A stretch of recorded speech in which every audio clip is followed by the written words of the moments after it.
اعوذ باللہ من الشیطان الرجیم بسم اللہ الرحمن الرحیم الحمد للہ الذی نور قلوب العارفین بنور معرفتہ واثبت فؤاد انبیائہ و اولیائہ بقصص الانبیاء والمرسلین وأكمل إيمان المسلمين والمؤمنين بولاية علي أمير المؤمنين عليه السلام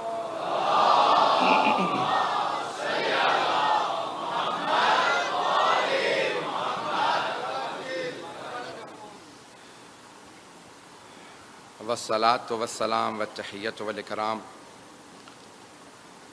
على أفضل الموجودات العبد المؤيد والرسول المسدد المصطفى الأمجد المحمود الأحمد أعني أبا القاسم محمد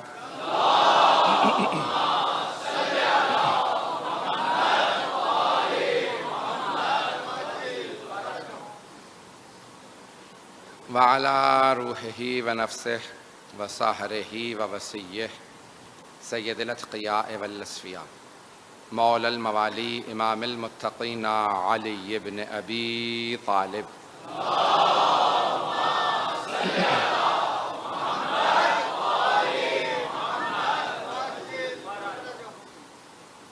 وعلی اوصیائہ لا سیما بقیۃ اللہ فی الارضین روحی وارواح العالمین لتراب مقدمہ الفدا واللعنة الدائمة على أعدائهم أجمعين من الآن إلى قيام يوم الدين أما بعد فقد قال الله الحكيم في كتابه الكريم بسم الله الرحمن الرحيم فأقم وجهك للدين حنيفا فطرة الله التي فطر الناس عليها لا تبديل لخلق الله ذلك الدين القيم ولكن أكثر الناس لا يعلمون صدق الله العلي العظيم صلوات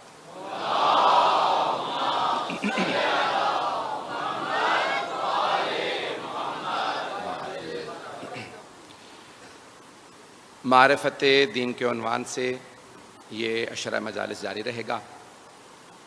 ہم نے کہا کہ جاننے میں اور پہچاننے میں فرق ہے۔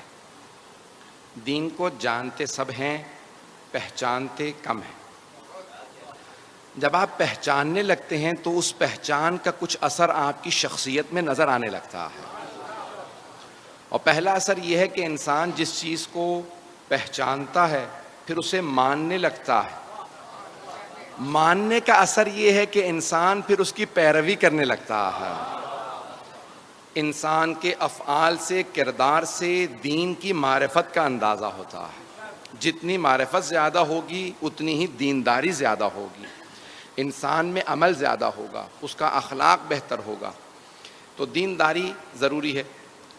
ہم نے گزشتہ کل میں یہ عرض کیا تھا کہ انسان کے اندر ایک مادہ ہے۔ اب یہ فطرت کے عنوان سے بھی میں کچھ مطالب پیش کروں گا، اس کو بھی سن لیجئے گا۔ اب یہ کیسے پہچانا جائے؟ دین تو بہت زیادہ ہیں دنیا میں، ادیان عالم بہت زیادہ ہیں، تو اب یہ کیسے پہچانا جائے کہ دین حق کون سا دین ہے؟ دین حق کی کچھ نہ کچھ پہچان ہونی چاہیے۔ باہر سے کوئی ہمیں آ کے بتائے نہ بتائے، ہماری عقل ہمیں بتاتی ہے دین حق کیا ہے۔ سب سے بڑی جو کسوٹی ہے، جو میزان ہے، جو کرائٹیریا ہے اللہ کی طرف سے دین حق کی معرفت کے لیے، وہ ہمارے پاس ہماری عقل ہے۔ ہم عقل پہ پہلے بھی بول چکے ہیں، گزشتہ 1-2 سال پہلے میں نے عشرہ بھی پیش کیا تھا، لیکن آج میں دین حق کے عنوان سے سب سے بڑی جو ہمارے پاس کسوٹی ہے، جو سب سے بڑا میزان ہے، وہ ہے عقل۔ نحنو عبید الدلیل، ہم لوگ دلیل کے، عقل کے غلام ہیں، بغیر دلیل کے کسی شے کو نہیں مانتے، اور ہمیں خود ہماری عقل دین حق کی طرف لے جاتی ہے۔ شاید میں نے کبھی پہلے پیش کیا ہو، لیکن یہ جملہ سن لیجئے گا۔ خود سائنسدانوں نے تحقیق کی ہے امریکہ میں، اور اس نتیجے پہ پہنچے ہیں کہ انہوں نے انگریزی میں جو لفظ استعمال کیا ہے there is a God gene inside all of us, ہم سب میں ایک ایسا جین پایا جاتا ہے جسے گاڈ جین کہا جاتا ہے، یعنی جو ہمیں خدا تک لے جاتا ہے. ہر انسان میں کچھ ایسے جینز ہیں جو اسے خدا تک لے جاتے ہیں. انہوں نے یہ بحث کی ہے کہ کیونکہ ہم سب کے اندر ایک گاڈ جین ہے جو ہمیں خدا کی طرف لے جاتا ہے، تو ہر انسان اپنے اپنے خدا کو مانتا ہے. ہمارے علماء نے خصوصاً علامہ حلی نے، آپ نے نام سن رکھا ہوگا، ان کی بہت سی کتابیں ہیں، کشف المراد عقائد پہ بہت بڑی کتاب ہے، لیکن باب ہادی اشر کہنے کو چھوٹی کتاب ہے لیکن بہت علمی اور گہری کتاب ہے. وہاں سے ایک دو مطالب پیش کروں گا، غور سے سنیے گا. علامہ حلی فرماتے ہیں، کہتے ہیں کہ انسان کسی ایک خدا تک نہیں، اسی عقل کے ذریعے کسی ایک خدا تک نہیں بلکہ حقیقی خدا تک پہنچ سکتا ہے. اور وہ کہتے ہیں کہ یہی انسان کی عقل اسے اللہ تک لے جاتی ہے، جسے ہم کہتے ہیں انگریزی میں کہتے ہیں ایک گاڈ تک نہیں، دی گاڈ تک پہنچ جاتا ہے. اب جو انگریزی والے ہیں تاکہ ان بچوں کے لیے پیش کر رہا ہوں، کیونکہ میں جانتا ہوں پاکستان میں بھی انگلش میڈیم زیادہ ہو گیا، ویلا میں سہارا نہیں لیتا انگریزی کا. کسی ایک خدا تک نہیں بلکہ اسی خدا تک، وہی جو خدا ہے یعنی جو اللہ ہے، جس کے لیے تمام انبیاء نے کہا ہے لا الہ الا اللہ، اس خدا تک ہمیں عقل لے جاتی ہے. کیسے؟ اب دلیلیں سنیں گے علامہ حلی کی. علامہ حلی کا پورا نام ہے یوسف ابن مطہر الحلی، نام یوسف ہے، یوسف ابن مطہر حلی. 750 سال پہلے گزرے ہیں علامہ حلی. حرم امیر المؤمنین سے جب آپ باہر آئیں گے تو الٹے ہاتھ پہ ایک کمرے میں ان کی چھوٹی سی زمین پہ قبر ہے، کیونکہ وہاں بڑی قبروں کی گنجائش نہیں، کوئی مولا کائنات موجود ہے. تو وہاں بڑے بڑے علماء، بڑے بڑے فقہاء صرف اتنی درخواست کرتے تھے اگر ہمیں قبر میں کہیں قدموں میں جگہ مل جائے، زائرین کے، مولا کے نہیں، زائرین کے قدموں میں بھی جگہ مل جائے تو بڑی بات ہے. تو علامہ حلی کی وہاں قبر ہے، جب جائیں گے تو وہاں لکھا ہے یوسف ابن مطہر حلی. اتنا بڑا پہاڑ ہمارے فقہاء کا. اور جب ان کا انتقال ہوا، ان کے بیٹے فخر المحققین ان کے بیٹے ہیں، بہت بڑے ہمارے فقیہ ہیں، تو ان سے پوچھا کہ آپ نے اپنے بابا کو خواب میں دیکھا؟ کہا ہاں میں نے اپنے والد کو خواب میں دیکھا. کہا کچھ آپ نے پوچھا؟ کہا اتفاقاً خواب میں نے ان سے پوچھا کہ مرنے کے بعد آپ کے کیا کام آیا؟ تو آپ نے خود ہی فرمایا، علامہ حلی نے اپنے بیٹے سے کہا دو چیزیں بہت زیادہ کام آئیں. پہلی کتاب الالفین، انہوں نے کتاب لکھی، اس کا نام ہے الفین. الفین یعنی 2000، الف کہتے ہیں 1000 کو، الفین یعنی 2000. 1000 دلیلیں مولا علی کی افضلیت پہ اور 1000 دلیلیں ان کے خلیفہ بلا فصل ہونے پہ.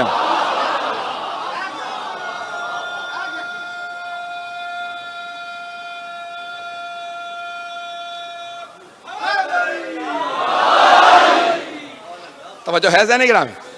تو فخر المحققین جنہوں نے بے انتہا فقہ میں رجال میں بڑی بڑی کتابیں لکھی ہیں، فرماتے ہیں میں نے علامہ حلی اپنے والد کو خواب میں دیکھا کہ مرنے کے بعد آپ کے سب سے زیادہ کیا کام آیا؟ تو کہا دو چیزیں، کتاب الالفین و زیارت الحسین. کہا زیارت سید الشہداء بہت کام آئی، میں پیدل جایا کرتا تھا مشی کے لیے، اب سمجھ میں آیا یہ عام مومنوں نے شروع نہیں کیا، فقہاء کی ایجاد ہے. یہ فقہاء نے کہاں سے سیکھا؟ کہا جناب زینب کبریٰ چل کے آئی تھی. تو یہ پوری دنیا میں مشی ہے، یہ چلنا، جلوسوں میں آنا. اذان گرامی اب یہ پیش کر رہا ہوں علامہ حلی کی دلیلیں سنیں گے انشاءاللہ توحید پہ.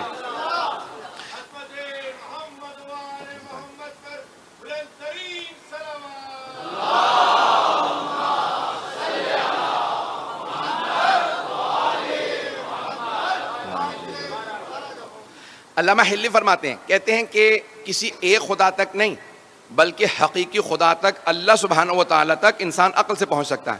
کہ اگر کوئی جنگل میں بھی پیدا ہو اور جنگل میں پیدا ہونے کے بعد بڑا ہونے لگے اور سوچے یہ اتنی بڑی کائنات ہے جو میں ساری کور ہی نہیں کر سکتا، ہر جگہ جا نہیں سکتا، چل پھر نہیں سکتا، یہ زمین اتنی بڑی ہے، باہر اتنے ستارے نظر آ رہے ہیں، مجھے کچھ سمجھ میں نہیں آ رہا، یہ خود بخود وجود میں آ سکتی ہے؟ تو خود بخود کہے گا اتنی پیچیدہ کائنات خود بخود وجود میں نہیں آ سکتی، کوئی بنانے والا ہونا چاہیے. اچھا وہ جو بنانے والا ہے یعنی خالق ہے، کیونکہ خود بخود چیزیں وجود میں نہیں آ سکتی، تو وہ خالق آیا بغیر طاقت کے ہو سکتا ہے؟ تو خود ہی کہے گا نہیں، اتنی پیچیدہ کائنات ہے، اتنی مشکل ہے، بنانے والے کو قدیر تو ضرور ہونا چاہیے، اسے قدیر ضرور ہونا چاہیے. تو اب وہ بنانے والا جاہل ہو سکتا ہے اتنی پیچیدہ کائنات بنانے کے لیے؟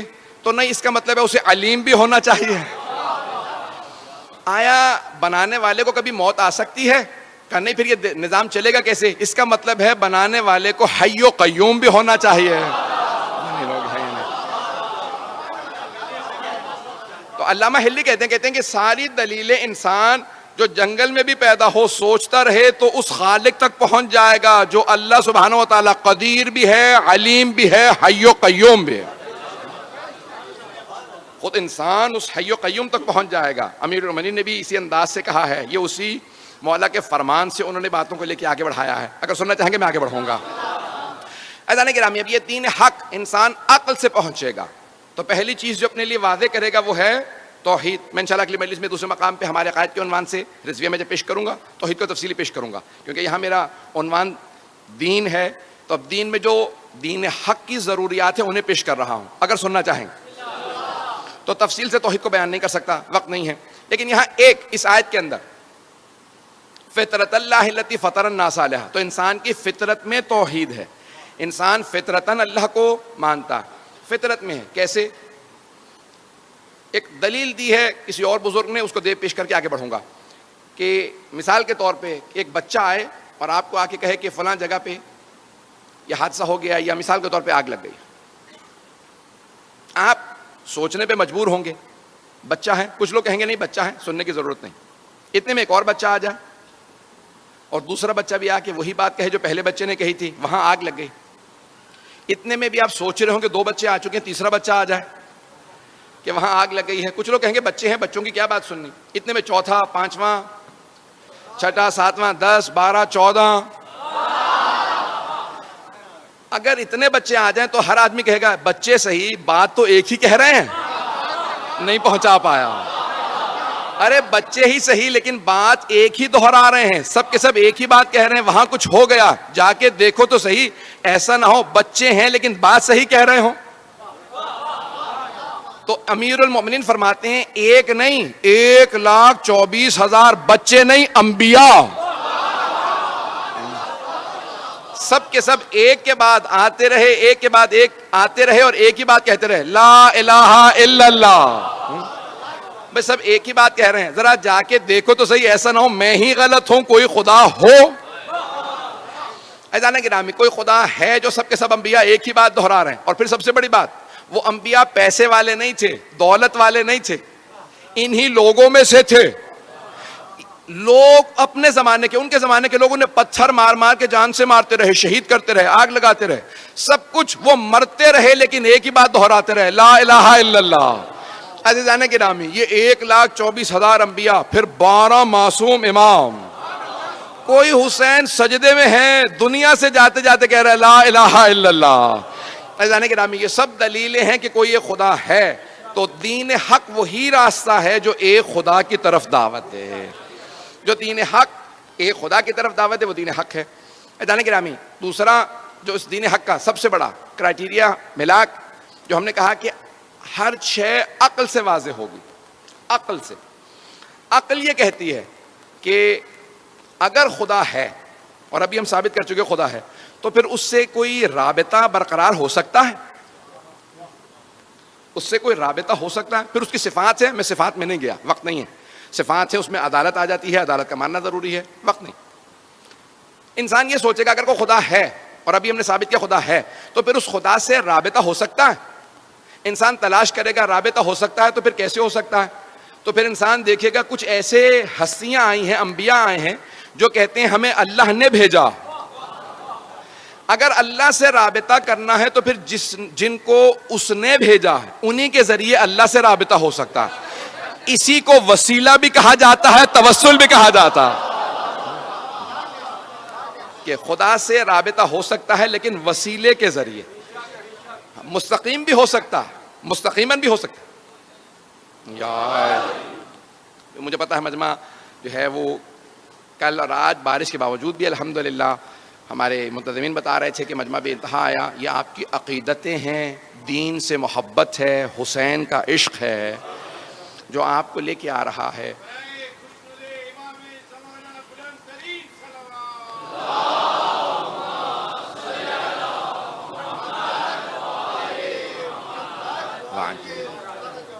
تو اب اس رابطے کا اللہ سبحانہ و تعالیٰ نے جب انسانوں کو خلق کیا تو اب وہ ان کے لیے کوئی انتظام بھی کرے گا.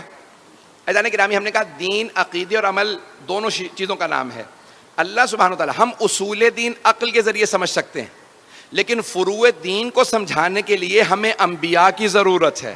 وہ ہمیں بتائیں گے کہ کوئی نماز ہے، کوئی روزہ ہے. اگر ہمیں کوئی نہ بتاتا نماز کیسے پڑھنی ہے تو ہم نماز نہیں پڑھ سکتے تھے، نہیں پہنچا پایا. ہم نماز نہیں پڑھ سکتے تھے اگر ہمیں کوئی آ کے نہ بتاتا کہ ایسی نماز ہے، فجر کی 2 ہی ہونی چاہیے، ظہر کی 4 ہی ہونی چاہیے، عصر کی 4 ہیں، مغرب کی 3 ہیں، عشاء کی 4. اب اگر کوئی آدمی اعتراض کرے، پروردگارا تو نے ہماری نیند خراب کر کے ہمیں جب اٹھا ہی دیا تھا تو 8 10 17 رکعت یہیں پڑھوا لیتا. پتہ نہیں لوگ ہیں یا نہیں ہیں.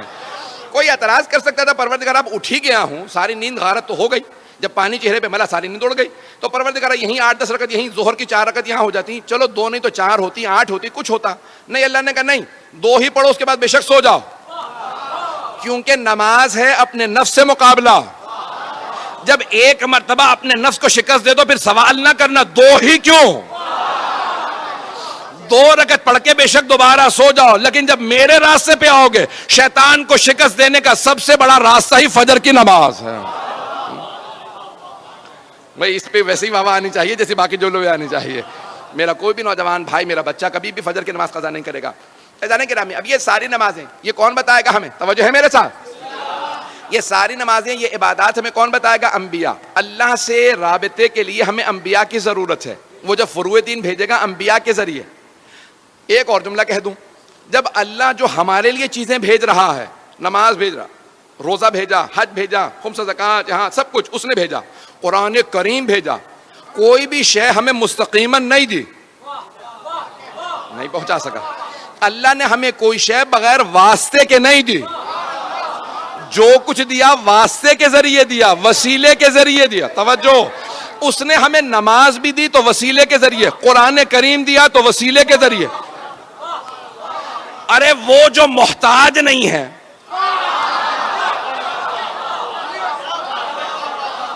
وہ اللہ جو کریم ہے، صمد ہے، لم یلد ولم یولد ہے، محتاج نہیں ہے، جب وہ بھیج رہا ہے تو وسیلے کے ذریعے. تو جب ہم یہاں سے بھیجیں،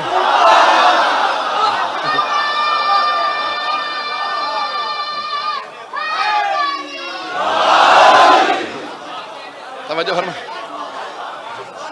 بھائی، جب اس کی طرف سے جو کچھ آ رہا ہے وہ وسیلے کے ذریعے آ رہا ہے. قرآن سب سے بڑا فیض ہے اللہ کا. فیض یعنی نعمتوں میں سے فیض. فیض سب سے بڑی نعمت کو فیض کہا جاتا ہے. حضرات چند موٹی موٹی اصطلاحات استعمال کروں گا، علماء نے استعمال کی ہیں لیکن وضاحت کر دوں گا. قرآن فیض ہے اللہ کی طرف سے. فے یہ ذات، فیض بہت بڑی نعمت جس کا ہم تصور بھی نہیں کر سکتے، اسے کہتے ہیں فیض. ہر نعمت فیض نہیں ہے. قرآن فیض ہے، صرف فیض ہے. توجہ، عرفاء کی، کیونکہ معرفت دین ہے نا، میرا موضوع ہے معرفت دین، تو عرفاء کی نگاہ میں قرآن فیض ہے، نعمت نہیں ہے، فیض ہے. اللہ نے فیض بھیجا تو رسول کریم کے ذریعے. اللہ نے فیض بھیجا، قرآن کریم فیض ہے. ارے یہ صامت قرآن فیض ہے، یہ خاموش قرآن فیض ہے، تو قرآن ناطق فیض نہیں ہے.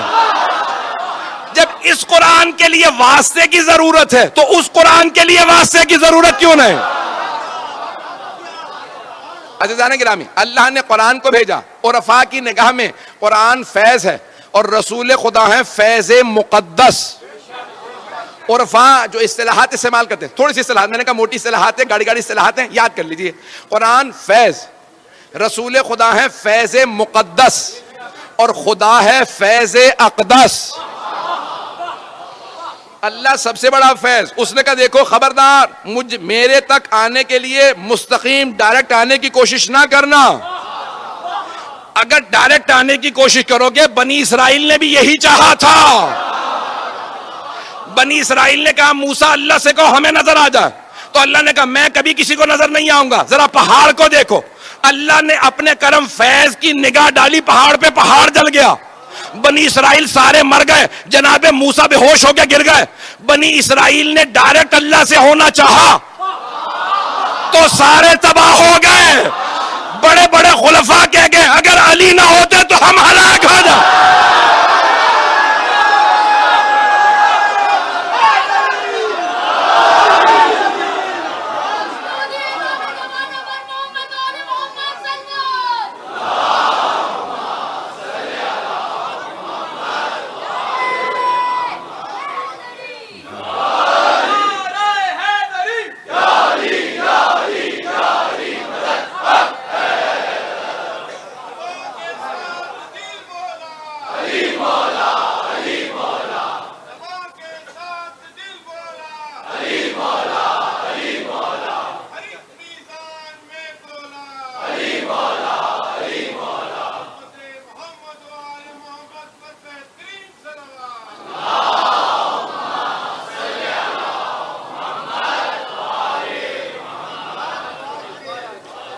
توجہ فرمائے جانے کے رام. اب یہ قرآن کریم فیض ہے، اس کو بھی ہمیں پانے کے لیے وسیلے کی ضرورت ہے. اللہ سبحانہ و تعالیٰ نے نہیں کہا کہ جاؤ میں نے پہاڑوں پہ نازل کر دیے، جا کے لے آؤ. لو انزلنا ھذا القرآن علی جبل لرأیتہ خاشعا متصدعا من خشیۃ اللہ. اگر ہم اس قرآن کو پہاڑوں پہ نازل کر دیتے تو وہ ریزہ ریزہ ہو جاتا. قرآن کو پہاڑوں پہ نازل کر دیتے تو ریزہ ریزہ ہو جاتا. اللہ نے قرآن کو بھیجا تو قلب پیغمبر پہ. توجہ توجہ، سارے مجمع کی توجہ ہو. اذان گرامی، میں سارے اپنے مسلمان بھائیوں کا عقیدہ درست کرنا چاہتا ہوں. اللہ نے کہا اگر میں اپنے قرآن کو پہاڑوں پہ نازل کرتا تو وہ ریزہ ریزہ ہو جاتا، لیکن میں نے اپنے محمد کے، اپنے حبیب کے دل پہ قرآن کو نازل کیا. عزیزان گرامی، وہ دل جس پہ قرآن نازل ہو اور اسے کچھ نہ ہو، پہاڑوں پہ آئے تو پہاڑ ریزہ ریزہ ہو جائے. کیسے ممکن ہے کہ لوگ سینہ چیر کے،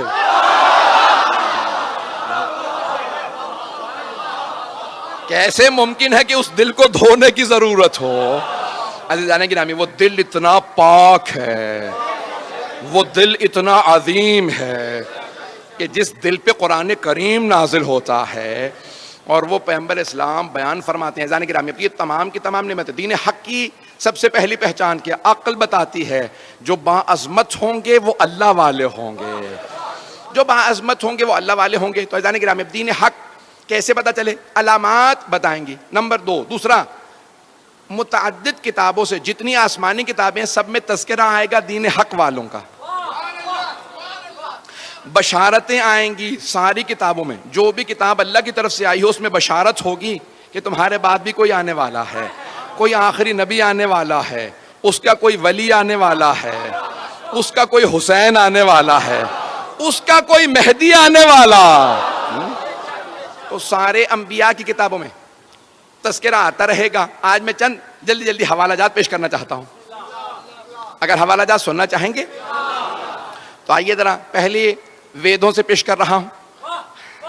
ہمارے علماء نے جو دلیلیں دی ہیں صرف بشارات عہدین، توریت اور انجیل سے، توریت زبور انجیل سے نہیں، ابھی جو ہمارے علماء نے جمع کی ہیں حتیٰ ہندوؤں کے ویدوں سے. بھگوت گیتا کئی ویدوں سے مل کے بنی ہے. جو ان کی مقدس کتاب ہے بھگوت گیتا، وہ ویدوں سے مل کے بنی. 16 وید ہیں. تو ویدوں کے اندر ویدھا جسے کہا جاتا ہے، اس میں سے ایک خود ہندو بہت بڑے پنڈت ہیں، انہوں نے کتاب لکھی ہے کالکی اوتار کے نام سے، اور اس میں انہوں نے ثابت کیا ہے کہ جو نشانیاں ساری ہماری ویدھا میں تھیں، کالکی اوتار یا کہہ لیں جو کائنات پہ اللہ کا سب سے بڑا، یا اس نے ایشور لکھا ہے خدا، جو سب سے بڑا خدا ہے، اس کا جو سب سے بڑا نمائندہ آئے گا اسے ہندی میں یا سنسکرت میں کالکی اوتار کہتے ہیں. عربی میں اگر دیکھیں تو اسی کو کہتے ہیں رحمت للعالمین. پتہ نہیں لوگ ہیں یا نہیں ہیں. تو اب اس نے کچھ نشانیاں بتائی ہیں، تو کہا کہ وہ جزیرے میں آئے گا، اور جزیرت العرب کہا جاتا ہے حجاز کو، کہ جزیرے میں آئے گا. اور متعدد نام لکھے ہیں جو سنسکرت سے ہندی میں ترجمہ ہوئے ہیں. ایشور داس یا وشنو بھگت، یہ 2 الفاظ استعمال کیے گئے ہیں. توجہ ہے میرے ساتھ؟ گھبرا تو نہیں رہے ہیں؟ داس غلام کو کہتے ہیں، بندے کو کہتے ہیں. بھگت بھی بندے کو کہتے ہیں. ایشور سب سے بڑے خدا کو کہتے ہیں. اور وشنو بھی خدا کے ناموں میں سے ایک نام ہے جو ہندوؤں کے استعمال ہوتا ہے. بھگت یا داس جب عربی میں ترجمہ کیا جائے بندہ، تو عربی میں بنتا ہے عبد، اور سب سے بڑے خدا کو کہا جاتا ہے اللہ. اگر اسی ایشور داس یا وشنو بھگت کا عربی میں ترجمہ کیا جائے تو عبداللہ بنتا ہے. پتہ نہیں لوگ ہیں یا نہیں ہے؟ کہ وہ جو آخری کالکی اوتار آئے گا اس کے والد کا نام وشنو بھگت ہوگا، یعنی عبداللہ ہوگا. پتہ نہیں لوگ ہیں یا نہیں ہیں؟ اور ماں کا نام بھی بتایا اور کہا کہ جو دیوی ہوگی. اور ہم جب دیوی کہتے ہیں تو ہم عربی میں جو بھی لفظ استعمال کیا جائے، جیسے ہم عربی میں کہتے ہیں سیدہ، اردو میں کہتے ہیں بی بی. شانتی یعنی امن سے ہے، اور اسے عربی میں ترجمہ کیا جائے تو امن سے ہے. آمنہ بی بی بنتی ہے. ابھی 3 منٹ میں نے صرف ایک کتاب پیش کی ہے ویدھا سے، ابھی تو میں 2-3 اور کتابیں پیش کرنے والا تھا. اگر سننا چاہیں گے تو میں نے کہا حق دین حق کی علامات میں سے علامت ایک یہ ہے کہ تمام ادیان عالم میں اللہ کی جو آسمانی ادیان ہیں ان میں اس آخری نبی کا تذکرہ پایا جاتا ہوگا، صرف نبی کا نہیں، ان کے اوصیاء کا بھی تذکرہ پایا جاتا ہوگا۔ ایک بہت بڑے پروفیسر ہیں تھامس مکیلون کے نام سے، تھامس مکیلون، بچے نام یاد رکھیں تاکہ کبھی دلیل دینا پڑے۔ تو یہ امریکہ کے ہیں، بہت بڑے قابل آدمی ہیں، مقامی امریکی ہیں، سویڈن کی ایک یونیورسٹی کے اندر وزٹنگ پروفیسر ہیں۔ انہوں نے کتاب لکھی ہے اسلام ان بائبل۔ ان کا میں نے لندن میں اب سے 14-15 سال پہلے، شاید 16-18 سال پہلے، مجھے یاد نہیں، بہت پہلے ایک انٹرویو لیا تھا۔ تو انہوں نے اس انٹرویو کے بعد کہا تھا میری زندگی کا سب سے بڑا اور اچھا انٹرویو یہی تھا۔ تو ان سے صحافی نے پوچھا کہ بھی میں نے 2-4 سوال کیے، اس کے بعد میں نے ان سے کہہ دیا تو آپ نے کیوں کہا؟ کہا کہ مجھے نہیں معلوم انہوں نے یہ سوالات کہاں سے کیے۔ میں نے کہا مجھے بھی نہیں معلوم، مجھے آتے جا رہے تھے، میں پوچھتا جا رہا تھا۔ تو اس تھامس مکیلوی نے ایک دلیل دی، یقین مانے میں نے بے انتہا کتابوں میں دیکھا کہ لوگوں نے کربلا کو توریت سے، زبور سے، انجیل سے ثابت کیا۔ کربلا کو بے انتہا لوگوں نے اپنی کتابوں سے ثابت کیا ہے کہ اس کا تذکرہ پایا جاتا ہے، لیکن تھامس مکیلون نے غدیر خم کے واقعے کو بائبل سے ثابت کیا، اور کتاب چھپ چکی ہے۔ کتاب کا نام ہے اسلام ان بائبل، اسلام ان بائبل میں اسلام، اور انہوں نے بہت سی دلیلیں دی ہیں۔ اب میں 2 دلیلیں جلدی جلدی توریت سے دینا چاہ رہا ہوں، یا ایک دلیل سن لیجیے اور پھر ایک انجیل سے، اگر سننا چاہیں گے۔ عزیزان گرامی، یہ دلیل امام رضا علیہ السلام نے بھی دی ہے،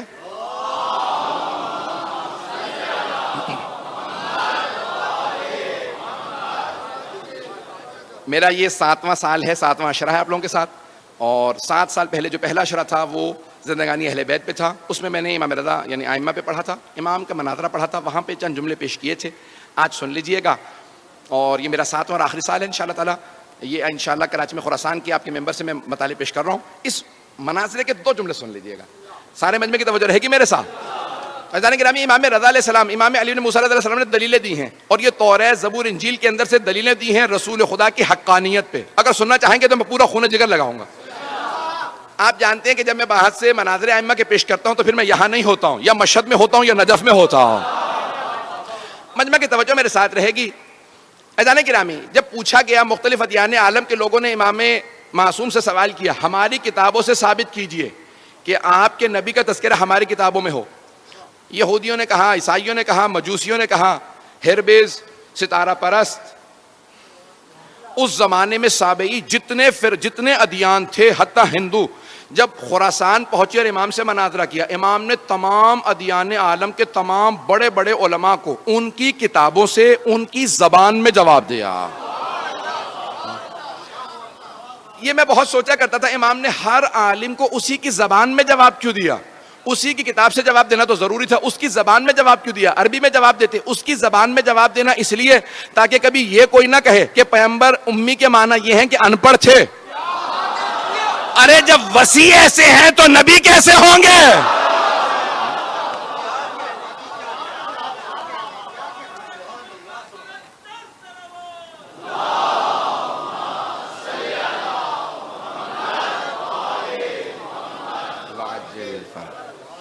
تو ایک مرتبہ مامون نے مناظرہ رکھا تھا، مامون رشید، نام آپ نے سن رکھا ہوگا، بنی عباس کے خلفاء میں سے ہارون رشید کے بعد اس کے دونوں بیٹے امین اور مامون۔ مامون ایران پہ حکمران تھا، حاکم تھا، بعد میں اپنے بھائی کو قتل کرنے کے بعد پوری حکومت اس نے قبضے میں لے لی تھی۔ تو اس نے امام رضا علیہ السلام کو خراسان بلوا لیا تھا تاکہ نظر رکھے اور جاسوسی کرتا رہے، اور کسی طرح سے ایک مناظرہ امام کو ہروا دے تاکہ پھر شیعہ امام سے دور ہو جائیں۔ اور جتنی اسے ضد تھی کہ امام ایک مناظرہ ہار جائیں، کسی طرح سے لوگوں کی نظروں میں گر جائیں، قدرت کو اتنی ہی ضد تھی کہ حق جھکنے نہ پائے۔ تو اب ایک مرتبہ مامون نے خاموشی سے منصوبہ بنایا اپنے ایک وزیر کے ساتھ، فضل ابن ربی۔ فضل ابن ربی سے کہا کہ بھئی کسی طرح سے دنیا کے جتنے بڑے بڑے ادیان عالم کے سب سے بڑے علماء ہیں، سب کو دعوت دو جو آئیں، آ کے مناظرہ کریں امام رضا سے، تاکہ ایک بھی مناظرہ اگر یہ ہار گئے تو میں تمام شیعوں کے خلاف استعمال کروں گا اور انہیں واپس اپنا دین چھوڑنے پہ مجبور کروں گا۔ اس نے کہا ٹھیک ہے، لیکن اس پہ بہت وقت لگے گا اور پیسہ۔ اس نے کہا مجھے پرواہ نہیں، پیسہ بھی لگے گا، ہم لگائیں گے، اور وقت درکار ہے، چند مہینے ہیں۔ انہوں نے تیاری شروع کی، تو یہودیوں کے راس الجالوت کو خط لکھا، جسے آج چیف ریبائی کہا جاتا ہے، اور اسقف اعظم جو آرچ بشپ تھا، پوپ تھا اس زمانے میں، اسے بلایا اور ہندوؤں کا سب سے بڑا جو پنڈت تھا، اس کو اس زمانے میں سادھوؤں کو، جو سابئی تھے، جو ستارہ پرست سے مجوسی، جتنے بھی ادیان تھے، سب کے بڑے بڑے علماء کو کہا اکیلے مت آئیے گا، کتابیں لے کے علماء کے ساتھ تیاری کر کے آئیے گا. جب سب آ گئے کہا کانوں کان ہمارے ولی عہد کو خبر نہ ہونے دینا، امام رضا کو خبر نہ ہونے دینا، انہیں پتہ نہ چل جائے، کہیں ایسا نہ ہو یہ بھی تیاری شروع کر دیں. جو تیاری کر کے بات کرے اسے ہم امام ہی نہیں مانتے. اگر بات پہنچ رہی ہو، ہم ایسے کوئی امام نہیں مانتے.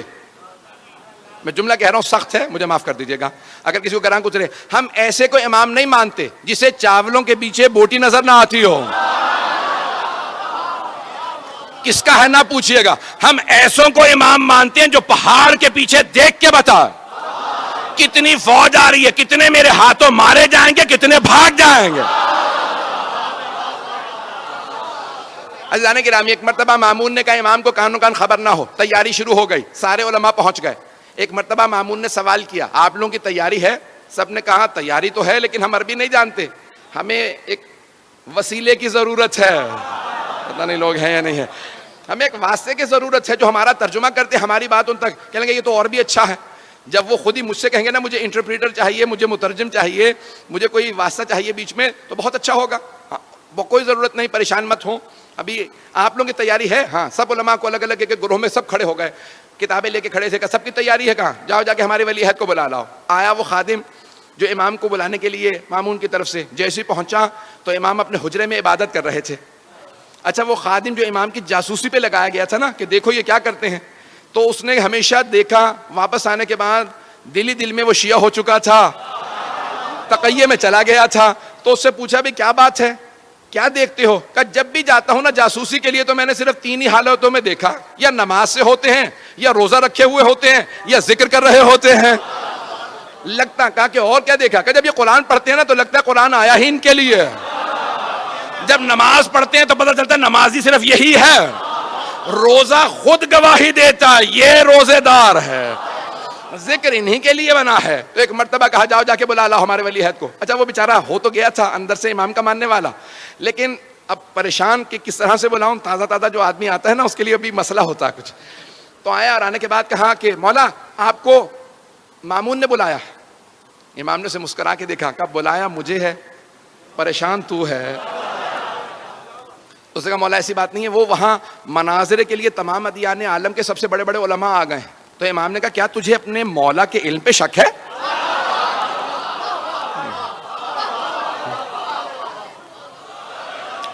بس بھی ایک مرتبہ امام نے کہا کیا تجھے اپنے مولا کے علم پہ شک ہے؟ اس نے کہا نہیں مولا آپ کے علم پہ کوئی شک نہیں، لیکن مولا یہ جو مناظرہ کرنے والے ہوتے ہیں نا یہ بات ایسی گھما پھرا کے کرتے ہیں کہ سوال کچھ ہوتا ہے جواب کچھ بنتا ہے. تو میں گھبرا یہ رہا ہوں کہ مناظرے کے لیے وہ تو تیاریاں کر کے آئے ہیں. مولا نے کہا سن، چہرہ میرا نہیں مامون کا دیکھنے والا ہوگا. جب میں ہر عالم کو اسی کی زبان میں اسی کی کتاب سے جواب دوں گا تو چہرہ مامون کا دیکھنے والا ہوگا. بس بے وقت نہیں رہا، دو جلدی جلدی مجھے دلیلیں پیش کرنا ہے. امام رضا علیہ السلام پہنچے. اب میں اپنے انداز سے پیش کروں کیسے آئے ہوں گے دربار میں. تو مامون نے ایک مرتبہ کہا خبردار کوئی امام کے لیے دروازہ نہ کھولے. وہ خود ولی عہد ہیں، کہ دروازہ وہ خود کھولیں گے. آپ کو پتا نا محلوں کے دروازے بہت بڑے بڑے ہوتے ہیں، کہ محل کے دروازوں کو وہ دھکیلیں، پردہ کوئی نہ ہٹائے. جبکہ سپاہی موجود تھے، کہ خبردار کوئی پردہ نہ ہٹائے. وہ خود چلتے ہوئے آئیں اور کوئی ان کی تعظیم میں کھڑا نہ ہو. جب وہ مجھ سے آ کے سلام کر کے اجازت مانگیں گے میں بتاؤں گا انہیں کہاں بیٹھنا ہے. ایک مرتبہ میں اپنے انداز سے پیش کر رہا ہوں، امام چلے. امام نے ولایت کی قبا اوڑھی، امامت کی ابا کاندھوں پہ رکھی، عصمت کا امامہ سر پہ رکھا، تولا کی تسبیح لی، تبرہ کا ڈنڈا لیا.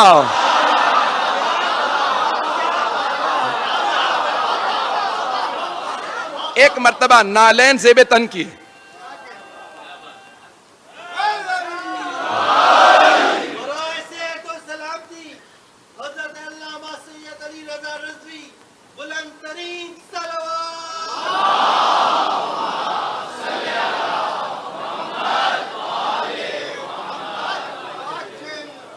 آپ حضرات کی محبت و عقیدتوں کا بے انتہا شکریہ. بس سن لیجیے گا، 5 سے 7 منٹ زحمت دوں گا. ایک مرتبہ امام چلے. جیسے ہی امام نے نالین سے بے تن کیے چلنے لگے تو میرا دل کہتا ہے زمین قدموں کے بوسے دے رہی ہوگی، آسمان سر پہ سایہ کر رہا ہوگا. جب امام کائنات چلے ہوں گے تو ایک مرتبہ ہوا چلنے لگی، خود بخود دروازے کھلنے لگے، پردے سر پہ سایہ کرنے لگے اور وہ تمام درباری جیسے کسی نے گریبان میں ہاتھ ڈال کے کھڑا کر دیا ہو، سب کے سب تعظیماً کھڑے ہو گئے. وہ جو تخت پہ بیٹھا تھا مامون، وہ خود بخود کھڑے ہو کے کہنے لگا فرزند رسول یہ آپ ہی کی جگہ ہے.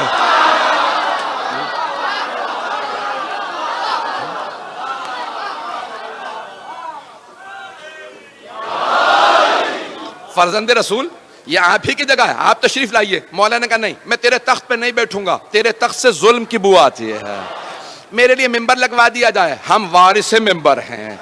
ایک مرتبہ امام کے لیے ممبر لگایا گیا، امام ممبر پہ تشریف لائے. مامون نے فوراً امام کو دیکھا، کہا فرزند رسول کچھ لوگ سوالات کرنے آئے تھے. یہ نہیں کہا میں نے دعوت دے کے بلایا ہے سازش کے تحت اور یہ سب بڑے بڑے دور سے پیسے لے کے آئے ہیں، کچھ نہیں کہا. کہ فرزند رسول کچھ لوگ سوالات کرنے آ گئے تھے تو میں نے سوچا آپ ہی سے سوال پوچھ لے، میں کیا جواب دے پاؤں گا. مولا نے مسکرا کے مجمع کو دیکھا اور اس طرح سے دیکھا کہ سب کے ذہنوں پہ امام ایسے مسلط ہوئے کہ سب پہ رعب طاری ہو گیا. جو الہی نمائندہ ہوتا ہے اس کا آنا بتاتا ہے یہ اللہ کا بھیجا ہوا ہے. ایک مرتبہ امام نے مجمع کو دیکھا، سب پہ ایک رعب طاری ہوا کہ ان کے چہرے پہ ہیبت و جلال، ان کا نور بتا رہا ہے یہ عام آدمی نہیں ہے. امام نے مجمع کو دیکھنا شروع کیا، کہ پہلے آپ لوگ سوال کریں گے یا پہلے میں سوال کروں. اب وہ اور زیادہ پریشان، کا یہ اکیلا آدمی اتنے بڑے مجمع سے کہہ رہا ہے کہ آپ سوال پہلے کریں گے، میں پہلے اتنا ہی نہیں یقین ہے اپنے علم پہ. امام نے کہا آپ پہلے سوال کریں گے پہلے میں سوال کروں گا. تو جو عیسائی آرچ بشپ تھا، جو ان کا پوپ تھا، جو سب سے بڑا ان کا پادری تھا، اس نے کہا ہم لوگ تو بہت زیادہ ہیں، آپ ہی کیوں نہیں ایک ایک سوال سب سے کر لیتے. امام نے کہا تو پھر میں آپ ہی سے شروع کرتا ہوں.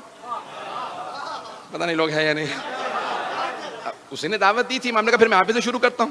کہا فرمائیے. امام نے کہا یہ بتاؤ حضرت عیسیٰ کو مانتے ہو؟ کہا ہاں. کہا کیا مانتے ہو؟ کہا ہم مانتے ہیں وہ ابن اللہ تھے. ابن اللہ یعنی اللہ کا بیٹا، سن آف گاڈ. وہ ہم مانتے ہیں کہ حضرت عیسیٰ اللہ کے بیٹے تھے. امام نے کہا میں بھی حضرت عیسیٰ کو مانتا ہوں. حضرت عیسیٰ اللہ کے نبی تھے، اللہ کے بندے تھے، بس نماز روزے میں چور تھے.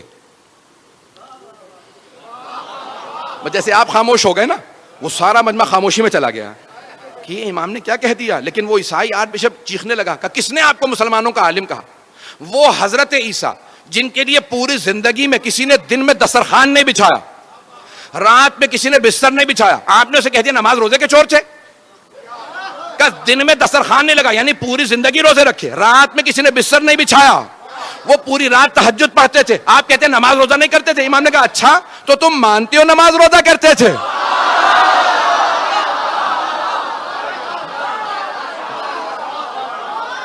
مناظر ایسے ہی ہوتا ہے. امام نے کہا اچھا تو مانتے ہو تم نماز روزہ کرتے تھے؟ کہا ہاں بے شک. جناب عیسیٰ نے پوری زندگی تہجد پڑھی، پوری زندگی نمازیں پڑھی، پوری زندگی روزے رکھے. امام نے کہا اچھا یہ بتا نماز روزہ کیا ہے؟ کہا نماز روزہ عبادت ہے. امام نے کہا پھر سن، جو عبادت کرتا ہے وہ عبد ہوتا ہے، ابن نہیں. جو عبادت کرتا ہے وہ بندہ ہوتا ہے، بیٹا نہیں. پتہ نہیں توجہ ہے یا نہیں. امام نے کہا وہ بندہ ہوتا ہے، بیٹا نہیں. امام نے کہا تیرا سوال. اس نے کہا میرے پاس کوئی سوال نہیں. آپ نے سوال چھوڑا ہی کہاں ہے؟ ہمارے دین کی بنیادیں ہلا دی. ہمارے پورے دین کی بنیاد یہی ہے کہ عیسیٰ اللہ کے بیٹے ہیں. ابھی آپ نے ثابت کر دیا نہیں ہے، کسی اور سے بات کر لیجئے. امام نے فوراً یہودیوں کا رخ کیا. کہا یہودیوں تم جناب موسیٰ تک سارے انبیاء کو مانتے ہو، بعد والے انبیاء کو کیوں نہیں مانتے؟ کہا کیونکہ بعد والے انبیاء نے ویسے معجزات نہیں دکھائے جیسے جناب موسیٰ نے دکھائے تھے. جناب امام رضا علیہ السلام نے فرمایا، کہا قرآن کریم نے کہا کہ جناب موسیٰ نے 2 معجزات دکھائے. جیب میں ہاتھ ڈال کے نکالتے تو ید بیضا تھا، نور نکلتا تھا. ہاتھ میں عصا ہوتا تھا، زمین پہ پھینکتے تو اژدہا میں تبدیل ہو جاتا. کہ 2 معجزات قرآن کریم نے بتائے. تم بتاؤ تم کتنے معجزات مانتے ہو؟ کہ یہی 2 معجزات ہم بھی مانتے ہیں. امام نے کہا اگر بعد والے انبیاء کا میں دکھاؤں، انہوں نے تو اس سے بڑے بڑے معجزات دکھائے. جناب عیسیٰ نے مردوں کو ٹھوکر مار کے کہا قم باذن ربک، مردہ زندہ کر دیا. ختمی مرتبت نے چاند کے 2 ٹکڑے کر دیے. کہ بعد والے انبیاء نے تو اور بڑے بڑے معجزات دکھائے، تم کیوں نہیں مانتے؟ کہ لیکن وہ بعد والے انبیاء کے معجزات ہم نے خود نہیں دیکھے اس لیے نہیں مانتے. امام نے کہا اچھا یہ بتا جناب موسیٰ کے معجزات تو نے خود دیکھے؟ نہیں لوگ ہیں یا نہیں؟ جناب موسیٰ کے معجزات تو نے خود دیکھے؟ کہ نہیں خود تو میں نے نہیں دیکھے، میں اس زمانے میں نہیں تھا 4000 سال پہلے، لیکن مستند کتابوں میں وہ معجزات آئے. امام نے کہا اچھا اور اگر میں مستند کتابوں سے جناب عیسیٰ اور جناب ختمی مرتبت کے معجزات ثابت کر دوں تو مان لے گا؟ کہ مان لوں گا لیکن آپ کے نزدیک مستند نہیں، ہمارے نزدیک مستند ہو. امام نے کہا اچھا یہ بتاؤ تمہارے نزدیک سب سے مستند کتاب کون سی ہے؟ کہا توریت. وہ جو یہودی راس الجالوت تھا نا چیف رہبر, وہ ذرا دور کھڑا تھا. امام نے کہا تمہارے نزدیک سب سے مستند کتاب کون سی؟ اس نے کہا توریت. امام نے کہا ذرا مجمع کو بتانا میری توریت کی تلاوت کیسی ہے. توریت کھولو. اس نے توریت کھولی. امام نے کہا دائیں طرف کے صفحے سے میں پڑھنا شروع کرتا ہوں. نہیں ہے مجمع میرے ساتھ. امام نے بھائی اب نعرے کا وقت نہیں رہا, کسی چیز کا وقت نہیں رہا. امام نے ایک مرتبہ عبرانی زبان کے اندر, عبرانی ہیبرو زبان میں توریت کی تلاوت شروع کی. جیسے امام نے تلاوت شروع کی, اس نے آدھا صفحہ سنا, فوراً توریت کو بند کیا. کہا رک جائیے, آپ وہاں ممبر پہ بیٹھے, میں یہاں کھڑا ہوں, یہ آپ کو پتا کیسے چلا میں نے صفحہ کون سا کھولا؟